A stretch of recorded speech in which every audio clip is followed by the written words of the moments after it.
বাবা, এই দুটো শব্দ আমাদের কাছে দুইটা পৃথিবীর মতো।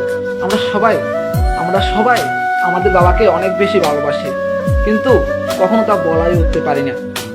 আসলে আমরা সবাই আমাদের মাকে সহজে বলতে পারি, মা আমি তোমায় ভালোবাসি, কিন্তু কখনো কি বলেছেন, বাবা আমি তোমায় ভালোবাসি?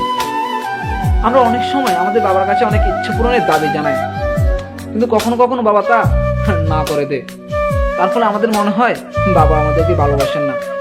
আসলে আপনার সেই ইচ্ছাটা পূরণ না করে আপনি যত দুঃখ পেয়েছেন, তার থেকে শতগুণ দুঃখ বাবারা সে আশা পূরণ না করে পেয়েছে।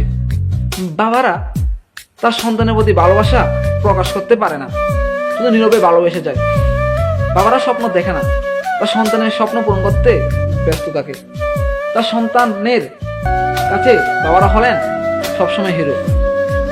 আসলে বাবা মা দুজনেই হলেন মিথ্যাবাদী। কেন জানেন? নিজে না খেয়ে সন্তানের জন্য রেখে দেয়, আর সন্তান যখন জিজ্ঞেস করে আমি খেয়েছি তুই খা।